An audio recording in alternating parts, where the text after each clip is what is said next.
we have a Hulk. Let me begin by totally invalidating any possible arguments against my position with undeniable plain old-fashioned physics. A punch that doesn't knock somebody across town is less powerful than one that does, no matter who is doing it. Hulkbuster knocked Hulk across town. Thanos didn't, therefore Hulkbuster hit Hulk harder than Thanos did. Now anybody is welcome to disagree with that if their goal is to let everybody know they're dumb. A determined idiot could compare bullets to punches, but that's different physics involving a yield of flesh to velocity. So we're not going to compare bullets to punches, which is inapplicable to this scenario. We're going to compare punches to punches, which is applicable to this scenario. According to the laws of physics, Hulkbuster hit Hulk harder than Thanos did. It doesn't matter if Thanos is stronger than Hulkbuster, it's still an irrefutable scientific fact that Thanos absolutely did not hit Hulk anywhere near as hard as Hulkbuster did. Therefore, the Nerf Hulk scene is invalid. It shouldn't exist. It shouldn't have been written. It shouldn't have been approved. It shouldn't have been filmed. It only exists because of the click-joining, butt-kissing wannabes who simply want to be instead of being born to be, are so deeply embedded in their mutual admiration bubble that they think they don't even need to do their jobs competently. Hey, Mr. Studio Boss, I want to be a film writer, so you're my god. I love you, smooch. Oh, that's all I needed to hear. You're a film writer now.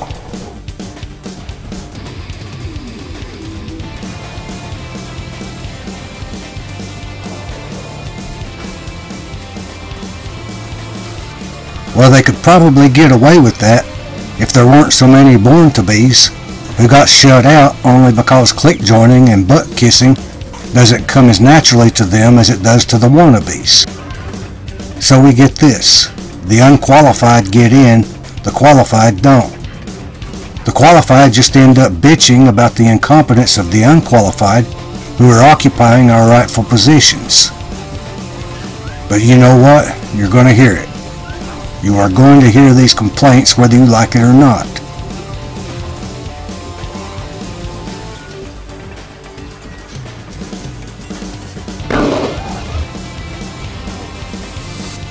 Switch professions if you can't handle criticism.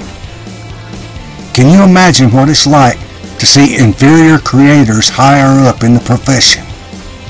To see inferior results coming from above my pay grade? I'm doing you a favor. I used to be an inferior artist and an inferior writer compared to what I am now. I got better because I needed to get better, to be good enough to my own satisfaction.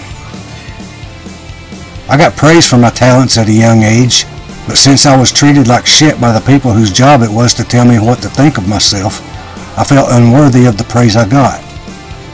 But I wanted to be worthy of it, so I set out to become worthy of it. That's the difference, I think. The wannabes were told they're great by the people whose job it is to tell them what to think of themselves, and that's it, end of story. They're great in their minds. No one was telling me I was a bad artist and writer. I just wasn't treated like a valid human being who mattered. For example, a news report on TV about abortion, and the ego shaper says, "Boy, if they had that before y'all came along, it would have solved all my problems." That's just one example, but in a nutshell, that basically describes where I come from, and I see pampered fuckers as soft in comparison. But I know I was more valuable than I was being told. My talent could raise me out of that hole, but ordinary common talent wouldn't be enough. Only being meant to be could make me matter. I needed to be exemplary. I'm my own worst critic, and I improved my skill until I could find no more flaws or shortcomings in my work. I see it all the time in mainstream creators shit though. I know it's because they were only ever lauded. No matter what stupid shit they come up with, It's brilliant shit according to the ego boosters around them telling them what to think about themselves. Well, I'm not your parents or your buddy. I'm an artist and writer out here in the world who didn't get a big Marvel movie job. Watching you insult our intelligence, or worse, displaying your own lack of intelligence with this Nerf Hulk shit that would embarrass the fuck out of me if it was mine. How in the hell are you not embarrassed by your own invalid Nerf Hulk scene? So sloppy, so lazy, so unvisionary, so fucking inaccurate. You should be ashamed as fuck of that. Adversity is the catalyst of improvement, and you people don't get enough complaints to make you feel the need to improve. How are you ever going to get better at it if no one ever tells you you need to be better at it? I think most indies have had some kind of adversity in their life, and that's how they got as good as they are at what they do. Because for indies, now this is key, for indies, creating art is more important than being some big deal artist. But for the mainstream posers, it's the other way around. For mainstream posers, being seen as some big deal artist is more important than actually creating artful things. And that's why they suck. Now these guys aren't the worst. In fact, they're among the best that are doing it in the mainstream, but it's a low set bar. Since most that are doing it in the mainstream are unqualified suck-up wannabes.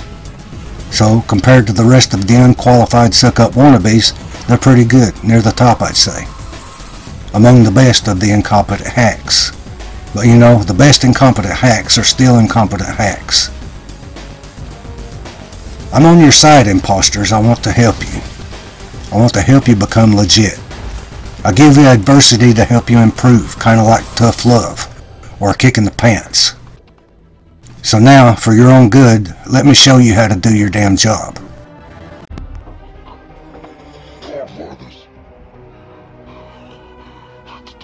I realize the Bifrost transport is a necessary plot device.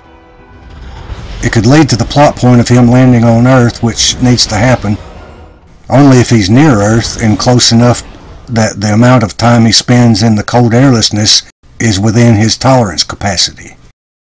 In a way that would be great, but it would be too convenient. So the Bifrost transport is the lesser of two evils. So it was the right choice. Odd as it is. They're far from Earth, can't get there from here, so the Bifrost transport is necessary. Also, in a scenario of this happening near Earth, Thanos wouldn't knock Hulk out into space because he'd know Hulk might end up on Earth and would likely rally some heroes against him. This happening near Earth is not out of the question because the ship is actually on its way to Earth. But Thanos wouldn't attack the Asgardian ship near a planet that could interfere or be escaped to.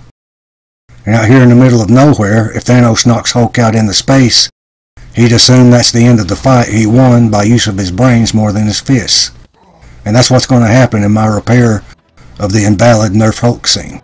Let's watch. So what we need to accomplish here for story progression is have Hulk lose a fight with Thanos, which ends up with Hulk being sent to Earth, a result unforeseen by Thanos.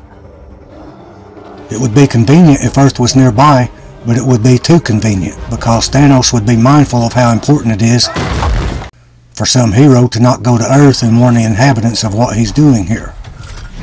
So Thanos wouldn't do what the sake of convenience would need him to do here. Thanos is not going to poke Hulk a couple times and knock him out. That's stupid. If the fight goes the natural course of what a Thanos versus Hulk fight would actually be like, the Asgardian ship would be shook apart, and everybody will be floating in space. That's counterproductive to Thanos' mission, so he knocks Hulk out into space. No traction, nothing to brace against. Hulk is fucked. There's nothing he can do about this but swat it to nothingness and freeze over like Yondu.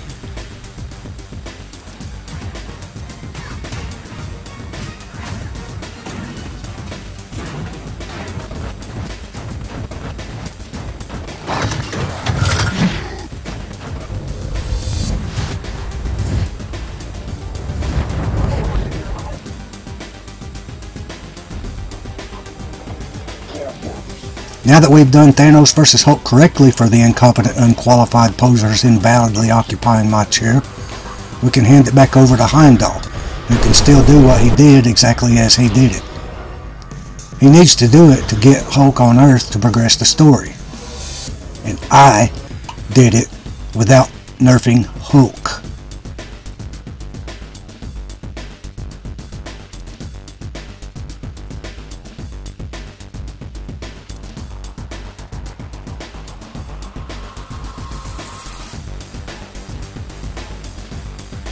Marvel likes my cool bits, but they lacked the vision to see that this shit can't be done right without me.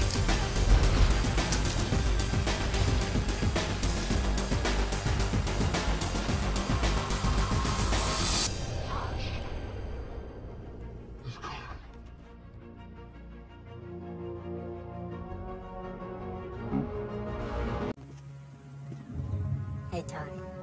Bruce.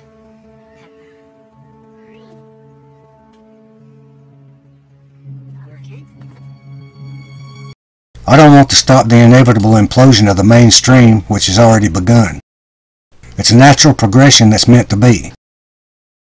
Any system that's been in power too long becomes decadent, and is sure to fall like Rome. Rome fell because of decadence, and it was a natural progression, as will be the inevitable implosion of the mainstream entertainment industry. When I give advice to mainstream fuck-ups, I'm not trying to prevent the inevitable implosion of the mainstream. I'm trying to be fair. The new mainstream entertainment industry will be made up of the indies who at this moment are waiting on the sidelines, waiting for their rightful turn at those positions that should have been theirs in the first place if the system wasn't corrupt. Brilliant current mainstream people will have a place in the new system.